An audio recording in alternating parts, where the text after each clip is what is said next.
Citizen, jumpa lagi kita dalam podcast BSN. Kali ini dalam rangka Hari Anti Korupsi Sedunia yang jatuh pada tanggal 9 Desember. Tema kali ini untuk Hari Anti Korupsi Sedunia adalah Pulih Bersatu Melawan Korupsi. Nah, semangat sekali kita ya kalau melawan korupsi. Nah, pada pagi hari ini kita sudah hadir narasumber yang sangat istimewa. Beliau adalah Bapak Amir Arif. Beliau adalah Direktur Sosialisasi dan Kampanye Anti Korupsi. Nah, sangat-sangat relevan dengan topik kita pada pagi hari ini.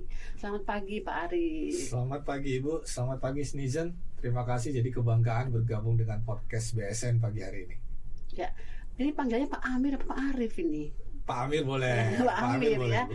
Ya, gimana ini Pak Amir dengan kondisi Indonesia ini, pasti Pak Amir tugasnya sangat banyak sekali ya. Kalau dari nomenklaturnya kan Direktur Sosialisasi dan Kampanye Anti Korupsi. Nah, tugasnya wilayah Indonesia sangat luas dengan ratusan juta penduduknya dan mereka harus diedukasi mengenai anti korupsi. Nah, seperti apa ini program-program di KPK dan mungkin strategi yang dilakukan oleh KPK terkait dengan kasus korupsi di Indonesia ini yang sampai saat ini juga masih banyak gitu ya. Iya, terima kasih Ibu. Citizen, pencegahan dan pemberantasan korupsi itu memang harus dilakukan bersama-sama. Ibaratnya pelanggaran kejahatan tidak mungkin bisa dilakukan oleh sendirian saja, tidak bisa dilakukan oleh KPK, aparat penegak hukum atau Kementerian BSN sendiri. Jadi memang harus bersinergi dan berkolaborasi. Pemberantasan korupsi harus dilakukan dengan berbagai macam pendekatan. Ada 3 pendekatan yang kita lakukan dalam pemberantasan korupsi. Pendekatan pertama adalah pendekatan pendidikan, pendekatan edukasi, seperti yang kita lakukan podcast pagi hari ini adalah pendekatan edukasi, pendekatan pendidikan. Kita memapar masyarakat, pendengar, para elemen-elemen di berbagai institusi untuk mengetahui dan menghindari perilaku korupsi. Jadi namanya program edukasi adalah bagaimana orang tidak mau melakukan fraud, tidak mau melakukan korupsi. Itu pendekatan pertama. Pendekatan yang kedua adalah pendekatan pencegahan, yaitu bagaimana tata kelola birokrasi kita perbaiki, pengawasan kita perketat. Ibu sebagai misalnya dari inspektur, teman-teman dari inspektorat, aparat pengawasan internal pemerintah, APIP, sama juga dengan pengawasan eksternal, itu memacu bagaimana ekosistem tata kelola pemerintahan menjadi lebih baik sehingga orang tidak mampu untuk melakukan pelanggaran, orang tidak lagi leluasa melakukan korupsi. Pendekatan yang ketiga adalah pendekatan penegakan hukum atau represif law enforcement, agar orang tidak berani, takut melakukan kejahatan, takut melakukan pelanggaran dengan penegakan hukum yang ketat, penegakan hukum korupsi yang ketat. Jadi 3 pendekatan itu harus terintegrasi gitu ya, agar tadi semua ruang-ruang untuk melakukan kejahatan, pelanggaran, fraud dan korupsi itu bisa kita tutup semaksimalnya. Gitu. Luar biasa 3 tadi ya. Nah, ini kita ke pendidikan dulu nih. Nah, pasti ini pendidikan juga karena lingkupnya juga sangat luas. Kita tahu ada usia dini, pendidikan dasar, pendidikan menengah, pendidikan tinggi, seperti itu, dan mungkin juga ada pendidikan non formal. Nah, kegiatan-kegiatan yang dilakukan oleh KPK itu seperti apa? Kemudian sinergi kolaborasinya itu stakeholdernya itu mungkin kepada siapa, seperti itu Pak Amir? Program pendidikan yang kita lakukan mulai dari memberikan kesadaran, awareness, pengetahuan awal, sampai kemudian awareness itu bisa kita konversi menjadi action. Jadi kalau awareness itu kami lakukan melalui sosialisasi, kampanye, kemudian kita konversi awareness tadi tidak hanya sekedar tahu, tapi mulai kita develop, kita kembangkan jadi lebih memiliki kompetensi dengan pendidikan, pelatihan, dengan diklat.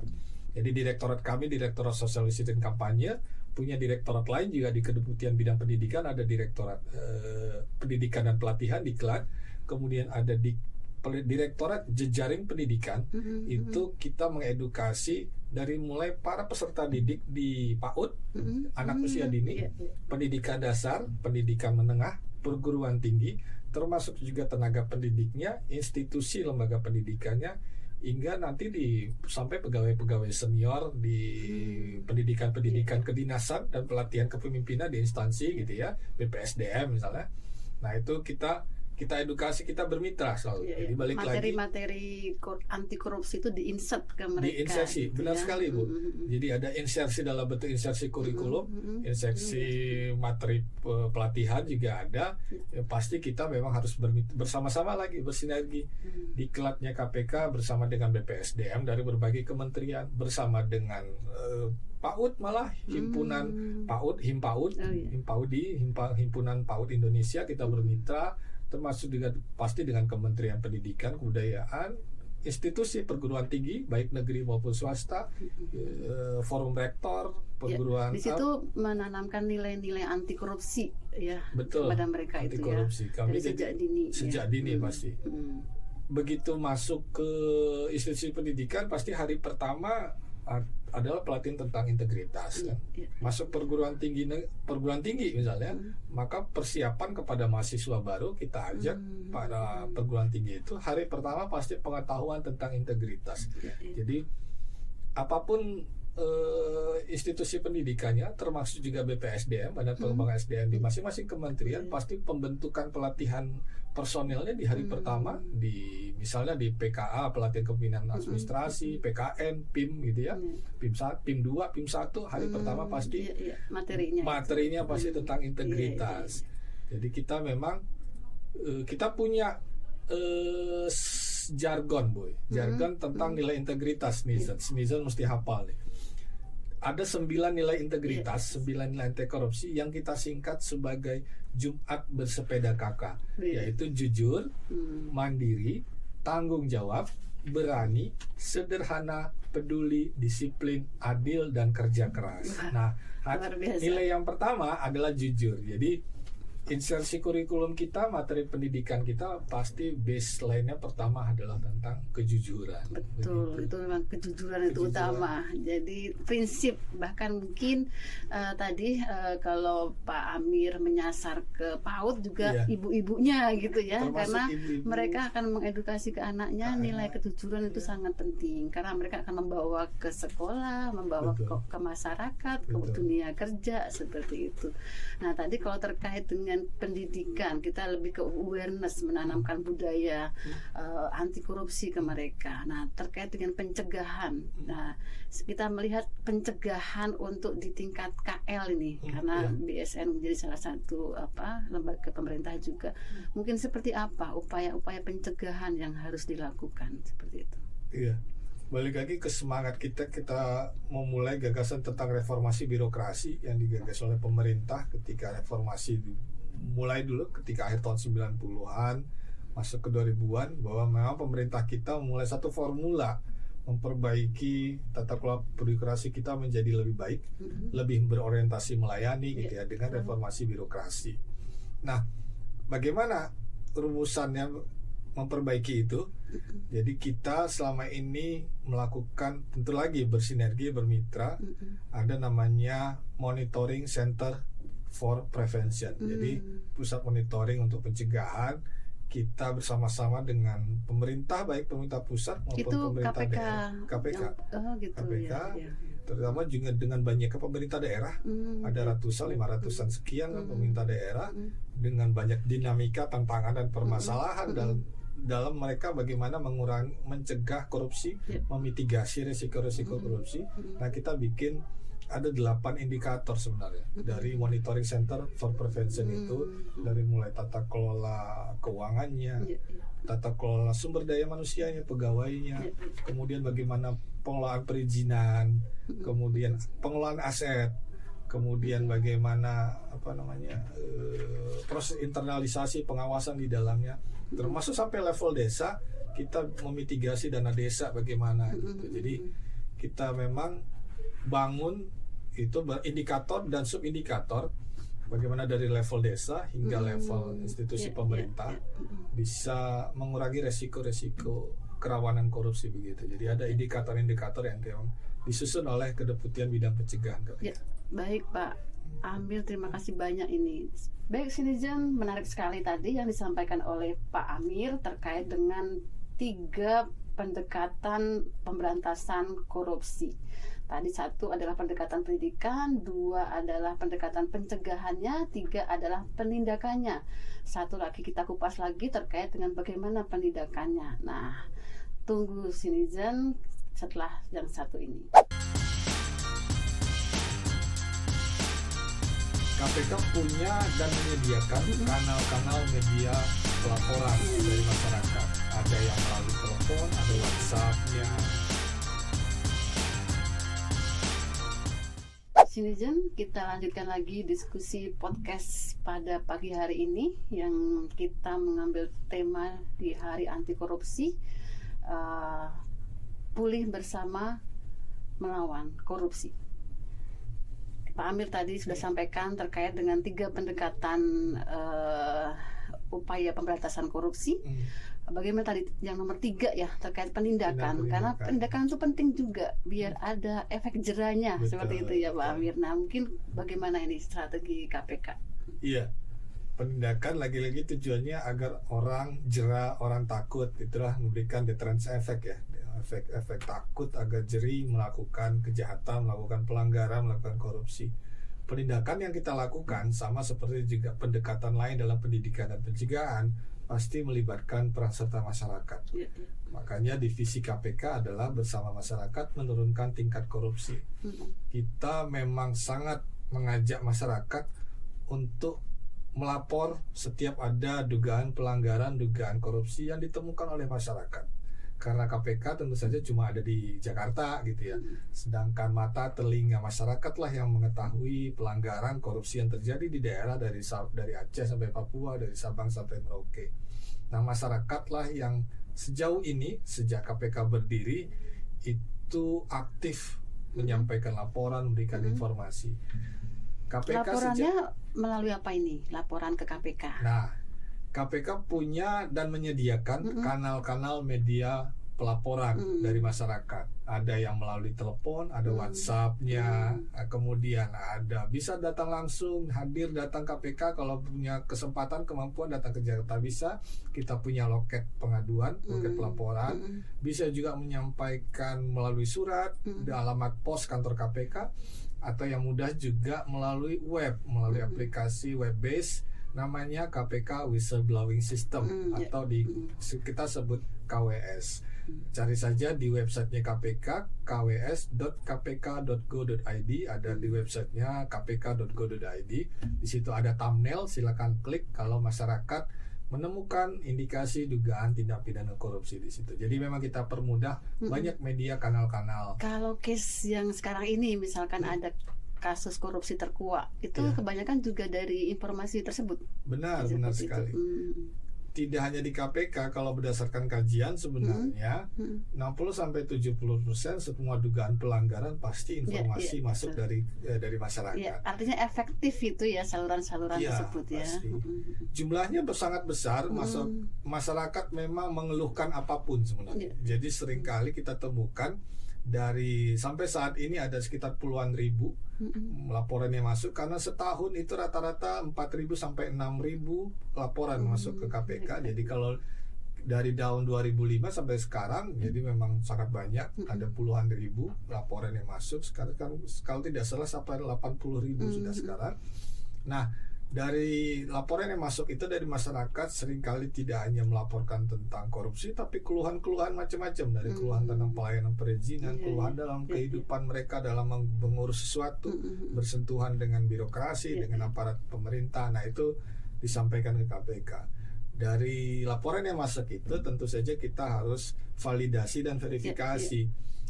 Karena kaidah dalam pembuktian hukum pidana tentu saja harus berdasarkan kecukupan bukti ya. Namanya kita sebut penindakan tadi adalah bagaimana hukum pidana bisa kita tegakkan setiap ada dugaan. Nah, tadi yang para pelapor ini bagaimana keamanannya, kan takut-takut juga kalau mau melaporkan.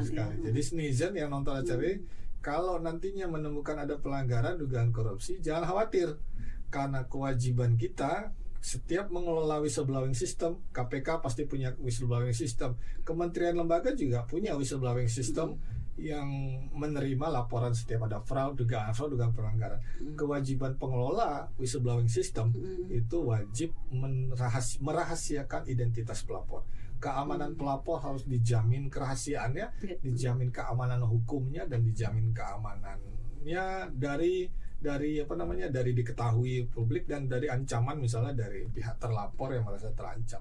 Jadi kewajiban merahasiakan itu. Caranya adalah tentu saja kita membangun sistem keamanan whistleblowing system yang baik gitu ya, dengan encrypt misalnya sehingga tidak mudah dihack, atau yang pasti personil kita harus bisa kita jamin merahasiakan semua substansi laporan, termasuk juga identitas pelapor jangan sampai bocor dan diketahui. Anonim juga boleh ya, anonim ya ketika melapor itu. Nah, netizen kalau masih khawatir identitasnya diketahui gitu ya, di KPK sendiri memang di awal misalnya lapor dulu secara anonim dipersilakan lapor anonim, tapi tentu saja ada prosedur yang harus kita lakukan dari kami KPK. Ada beberapa prosedur standar operatif prosedur dalam menerima dan mengelola dan menangani laporan masyarakat. Kita mulai dari validasi, verifikasi, kita telaah, kemudian pasti laporannya kita uji dulu, kita klarifikasi, kita perkaya. Nah, validasi dan verifikasi itu tentu saja memerlukan keyakinan bahwa ini pelapor benar-benar ada, tidak. Jadi kalau memang mungkin di awal anonim, lagi-lagi jangan takut gitu ya. Anonim di awal kalau masih ragu, tapi nanti petugas kami KPK pasti akan menanyakan, Bapak Ibu identitasnya seperti apa, benarkah memang mengetahui laporan ini masuk, jangan-jangan cuma dengar gitu ya, jangan sampai cuma dengar dari orang lain. Jadi semata-mata untuk memvalidasi itu jangan takut menyampaikan identitas, karena berdasarkan peraturan pemerintah PP 43 tahun 2018 tentang tata cara peran serta masyarakat dalam pencegahan dan pemberantasan korupsi, memang masyarakat yang melapor ke KPK ataupun ke aparat penegak hukum sekurangnya harus memenuhi 2 kriteria, netizen. Kriteria pertama, pelapor memang harus menyampaikan identitasnya. Jangan takut untuk membuka karena kewajiban merahasiakan ada di institusi whistleblowing system di aparat penegak hukum. Yang kedua, laporan yang disampaikan juga tentunya harus dapat dipertanggungjawabkan. Dengan cara apa? Dengan cara bukti dukung yang memadai. Ada dokumen pendukung lah ya. Jadi tidak sekedar narasi yang sulit dibuktikan. Karena lagi-lagi penindakan Ibu memang perlu pembuktian. Begitu. Evidence pasti. Perlu evidence based. Jadi semua apa yang dilaporkan pasti perlu evidence based. Nah, pernah ada case nggak kalau pelapor itu kemudian ada misalnya terintimidasi atau ada kasus seperti itu? Pernah ada case nggak ya seperti itu? Nah, dengan tadi yang laporan kan ribuan itu. Nah, kemudian ada nggak case yang selama ini di KPK ketika pelapor ada terancam, kemudian diintimidasi atau apa seperti itu? Sepanjang pelapor merahasiakan dirinya dan merahasiakan laporannya dan tidak membuka dirinya ke publik, dan kami pasti wajib melindungi dia. Sejauh ini tidak pernah, kecuali lagi-lagi kalau pelapor mungkin secara ceroboh membuka dirinya, karena tidak sedikit ada masyarakat atau elemen masyarakat ketika lapor, setelah lapor dia membuka dirinya, malah ngomong ke orang lain dan gitu ngomong ke orang lain, malah press conference, malah lapor ke media menunjukkan surat tanda bukti laporan bahwa kami baru saja melaporkan pejabat ini, kepala daerah ini, pemimpin menteri ini gitu kepada KPK. Kami meminta KPK untuk segera menangkap. Nah, identitasnya terbuka secara cepat, padahal kami sejak awal minta jangan membuka diri. Nah, pasti saja ada resiko kepada si pelapor yang membuka dirinya kepada media seperti ini. Nah, resiko itu tentu saja tidak bisa dilindungi oleh KPK karena dia yang sudah membocorkan dirinya. Tapi kalau sepanjang dia merahasiakan dirinya dan dia secara ketat menjaga kerahasiaannya, sejauh ini tidak pernah ada kasus pelapor mendapatkan intimidasi, kecuali memang tadi ada sedikit ceroboh cerita karena dari KPK-nya sendiri sudah memberikan keamanan gitu ya, memberikan keamanan dan menjamin kerahasiaan dari pelapor. Nah, Untuk tadi disampaikan kan sama Pak Amir bahwa dari sekian persentase besar di kasus-kasus korupsi kemudian terkuak itu kan karena pelaporan gitu ya.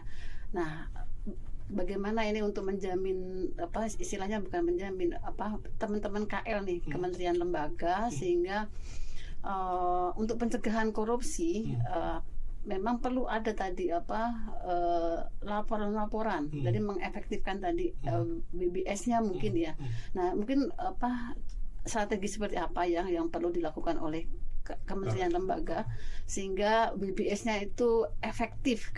Kadang ya yang kita sering tanya, ada nggak laporan atau lapor di BBS, tidak ada laporan seperti itu kan, karena tidak ada laporan belum tentu tidak ada kasus seperti itu. Nah, mungkin untuk meningkatkan peran serta masyarakat sehingga mereka lapor atau peran serta pegawai seperti itu sehingga mereka bisa melaporkan case-case sekiranya ada case seperti itu. Nah, untuk mereka bagaimana meningkatkan peran serta pegawai maupun masyarakat untuk lapor. Benar sekali. Netizen, setiap kementerian, setiap institusi sekarang pasti membangun prosedur whistleblowing ya. Karena disitulah institusi mendengar keluh kesah, keluhan atau dugaan pelanggaran melalui whistleblowing system. Di beberapa kementerian pasti dikelola biasanya dikelola oleh aparat pengawasan internal pemerintah. Nah, bagaimana membangun satu whistleblowing system yang efektif? Itu ada 5 pilar yang menjadi syarat minimum suatu whistleblowing system itu efektif dan berkesinambungan di institusi. Yang pertama adalah komitmen pimpinan tentu saja. Apapun pasti program, prosedur harus ditentukan oleh willingness dan komitmen dari pimpinan tertinggi, pimpinan level menengah sampai level bawah. Yang kedua adalah regulasi. Regulasi harus ada, komitmen tadi dituangkan dalam regulasi, ada prosedur, apakah keputusan keputusan pimpinan lembaga, keputusan kepala lembaga yang kemudian diturunkan menjadi prosedur-prosedur kerja, regulasi-regulasi. Yang ketiga tentu saja internalisasi kultur. Podcast hari ini tentu saja bagian dari menginternalisasi kultur masyarakat, pegawai di instansi, di organisasi harus diberikan pemahaman, jangan takut kalau setiap ada pelanggaran, ayo koreksi. Melaporkan sesuatu pelanggaran dalam institusi itu bukan pengkhianatan, jangan salah ya, netizen jangan salah. Melaporkan fraud di dalam institusi itu adalah bagian dari saling mengkoreksi. Budaya saling mengkoreksi itulah yang harus diinternalisasi melalui toolsnya whistleblowing system. Yang keempat adalah media, permudah media, banyakin kanal-kanal untuk memberikan laporan. Sekarang ada aplikasi, ada melalui Android base gitu ya. Kalau dulu web base pakai website, tapi sekarang ada Android base, aplikasinya dipermudah. Setiap ada pelanggaran, laporkan dengan mudah dengan melalui gadget. Permudah medianya. Itu yang keempat. Yang kelima tentu saja monitoring yang berkelanjutan, evaluasi berkelanjutan. Apa kelemahan mana yang belum optimal dalam whistleblowing system, evaluasi, perbaiki terus. Nah, 5 hal itu yang menjadi pilar bagaimana membangun whistleblowing system yang efektif. Ya, menarik sekali Pak Amir, terima kasih. Ini Netizen tadi satu kalimat yang disampaikan oleh Pak Amir menarik sekali adalah bahwa ketika kita melaporkan fraud ya di institusi itu bukan suatu pengkhianatan kepada institusi gitu ya. Dia bukan suatu pengkhianatan tapi merupakan koreksi bagi institusi itu sendiri. Jadi jangan takut melapor. Nah, menarik sekali bukan? Netizen, tunggu setelah yang satu ini kita akan ada diskusi-diskusi yang lebih hangat lagi.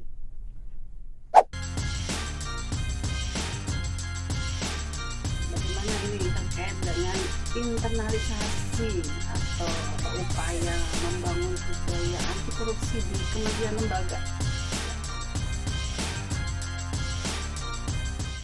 Halo Netizen, masih dalam podcast BSN dalam rangka Hari Anti Korupsi.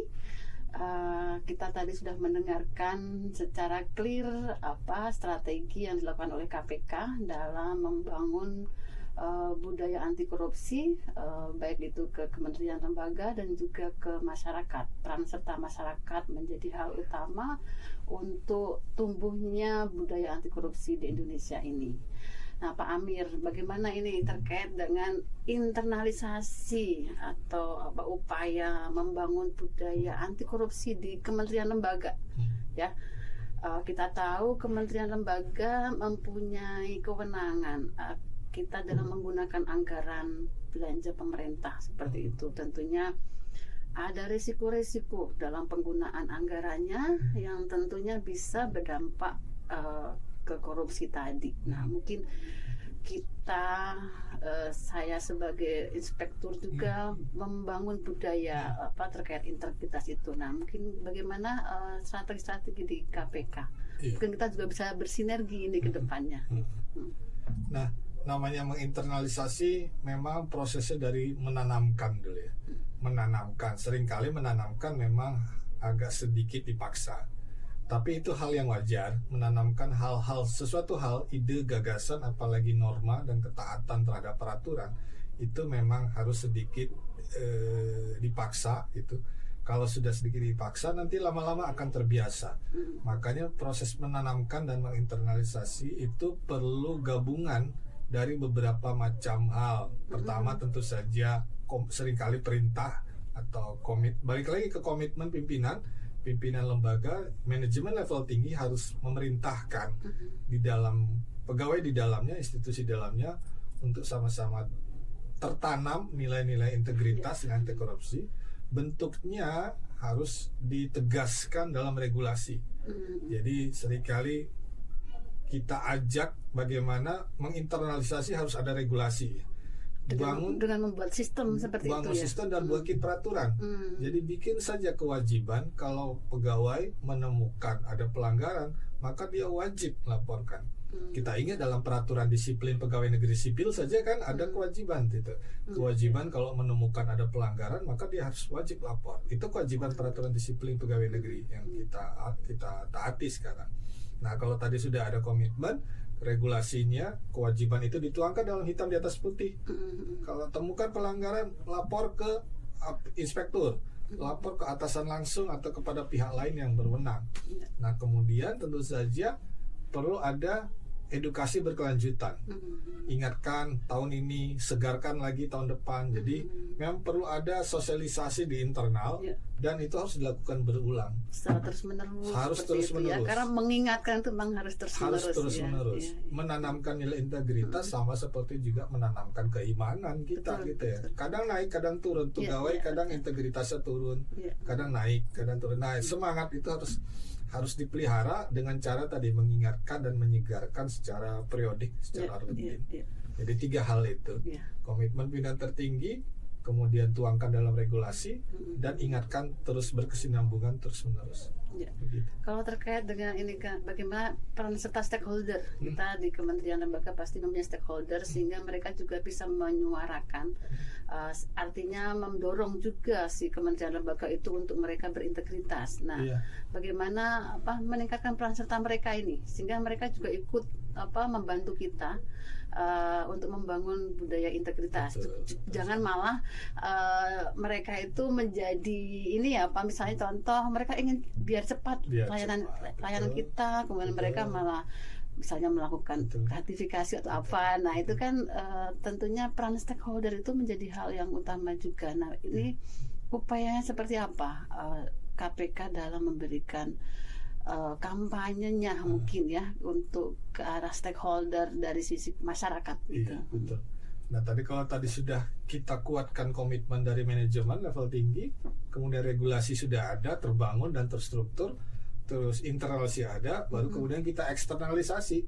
Kita ajak stakeholder eksternal, masyarakat pemohon perizinan misalnya, atau mitra-mitra klien dari instansi pemerintah atau sektor swasta. Kita bikin forum saja dulu. Kita eksternalisasi. Kami punya nilai internal seperti ini. Tolong dukung kami. Prosedur ini kami siapkan semata-mata tujuannya agar memaksimalkan pelayanan, bertujuan berorientasi pada pelayanan agar kualitas pelayanan lebih baik gitu kan. Nah, tentu saja pihak eksternal dan publik harus tahu, terinformasi itu. Biasanya dilakukan dengan kami juga KPK. Kalau pemerintah daerah itu kadang mengumpulkan kadin, para pengusaha, pemborong, kontraktor misalnya, yang biasanya kalau di pemerintah daerah kan biasanya mereka bermitra itu ya.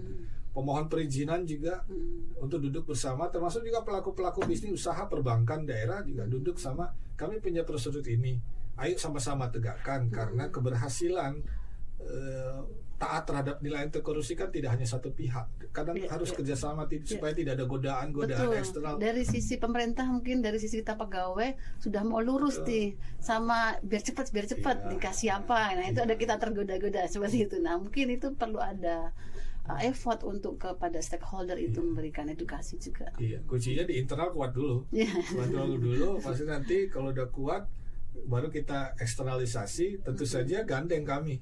KPK sangat terbuka untuk menjadi mitra dalam edukasi, dalam penguatan sistem pencegahan juga begitu. Jadi sangat sungkan untuk mengajak kami kalau ada forum bersama, ayo kita sama-sama memberikan bimbingan lah ya, apakah itu BIMTEK, yang pasti penting menginternalisasi nilai integritas tadi. Baik. Nanti kita bisa sinergi lebih lanjut Pak Amir ya. Siap, ini kita baru kenalan, semoga bisa langgeng kerjasamanya. Iya, jangan sukar. Ya, nah tadi yang disampaikan dari awal sampai akhir ini kita mungkin udah mendengar secara clear ya, secara jelas program-program yang dilakukan oleh KPK, terutama tadi kepada kementerian lembaga, juga ke komunitas, ke dunia pendidikan. Nah, seperti itu ada pernah diukur nggak efektivitas dari kegiatannya gitu ya? Apakah kegiatan-kegiatan yang sudah dilakukan seperti ini untuk membangun budaya anti korupsi yang dilakukan KPK memang sudah sesuai gitu?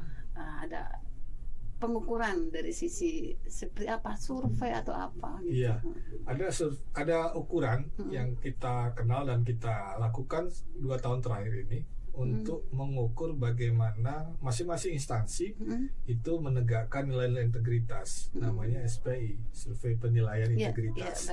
Ada dimensi, kita ada juga SPI ya, SKL itu ya. SPI itu dinilai oleh 3 dimensi internal, yaitu kita minta responden dari internal pegawai, bagaimana pegawai tadi menilai tata kelola instansinya, pengelolaan sumber daya manusianya bagaimana, ada enggak nepotisme di dalamnya, ada enggak penyalahgunaan aset kantor di dalamnya, terus bagaimana risiko-risiko menurut para pegawai di internal.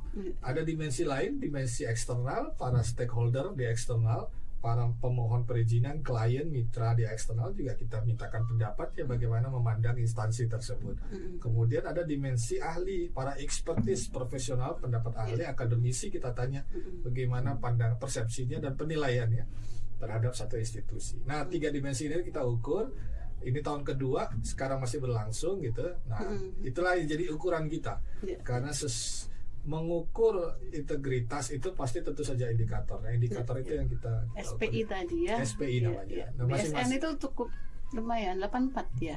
Itu. 84. Berarti cukup tinggi itu. Karena rata-rata nasional sekitar 76, 77. Iya, ini. Kalau di atas 80 berarti lebih baik daripada rata-rata nasional. Jadi itu prestasi yang perlu diapresiasi dan dipertahankan. Semoga yang 2022 tidak turun ini, naik ya. Berarti reputasinya naik, kepercayaan dari mitra, tentu saja kepercayaan dari internal sendiri, memandang organisasinya semakin baik. Ya, terima kasih Pak Amir. Ini sudah menginjak episode terakhir ini ya. Kita sudah diskusi panjang terkait dengan membangun budaya anti korupsi, yang tentunya ini menjadi hal penting kalau kita tahu bahwa korupsi itu menjadi kejahatan yang sangat luar biasa. Karena berawal dari korupsi, Indonesia ini yang makmur sejahtera menjadi banyak orang yang tidak mendapatkan istilahnya kesejahteraan seperti itu. Nah, penting bagi semua kementerian lembaga, masyarakat untuk sama-sama membangun budaya anti korupsi ini ya Pak Amir ya. Nah, mungkin ini closing dari Pak Amir, closing statement seperti itu ya, terkait dengan peran serta masyarakat, baik itu masyarakat dalam arti pegawai maupun stakeholder dalam upaya membangun budaya anti korupsi itu seperti apa, sehingga mereka bisa juga berkontribusi gitu ya. Tidak hanya kita yang sering disalahkan nih, kita orang pemerintah plat merah ini, tapi mereka juga punya kontribusi untuk ikut membangun budaya anti korupsi. Mungkin dari Pak Amir sedikit closing statement. Iya. Ketaatan terhadap budaya anti korupsi itu tidak bisa dilakukan sendiri. BSN tentu saja bersama dengan para mitra, para pemangku kepentingan, termasuk juga elemen masyarakat, itu sama-sama bersinergi, berkolaborasi membangun budaya anti korupsi. Ketaatan terhadap nilai anti korupsi, ketaatan terhadap peraturan yang sebenarnya itu harus dibiasakan. Maka ingat slogannya, biasakan yang benar, bukan benarkan yang biasa. Wah, luar biasa. Biasakan yang benar, jangan benarkan yang biasa. Itu biasanya seperti itu ya, karena sudah biasa, nggak apalah kita ya. Baik, luar biasa. Terima kasih Pak Amir sudah hadir. Ini tamu kehormatan kita pada pagi hari ini. Sama-sama Sinizen, terima kasih Sinizen. Ya, Sinizen, tadi kita sudah bincang-bincang diskusi hangat dengan Pak Amir terkait dengan membangun budaya anti korupsi. Sinizen sebagai bagian dari masyarakat harus ikut berkontribusi ya, menyuarakan tadi yang disampaikan oleh Pak Amir, bahwa ketika kita menyuarakan memberikan masukan terkait dengan fraud bukan suatu pengkhianatan ya, tadi adalah mengkoreksi suatu institusi atau organisasi. Jadi kita harus speak up gitu ya. Kita pernah mendengar apa itu kata-kata mutiara mungkin gitu ya, bahwa kezoliman akan terus ada bukan karena banyaknya orang yang jahat, tapi karena diamnya orang baik. Nah, korupsi ini menjadi salah satu kezoliman, makanya jangan diam, kita speak up. Terima kasih Sinizen, jumpa lagi di podcast lain kali. Terima kasih banyak. Terima kasih banyak Ibu. Pak Amir, terima kasih banyak Sinizen, terima kasih banyak. Terima kasih banyak. Sukses selalu buat podcast ini. Makasih Bapak.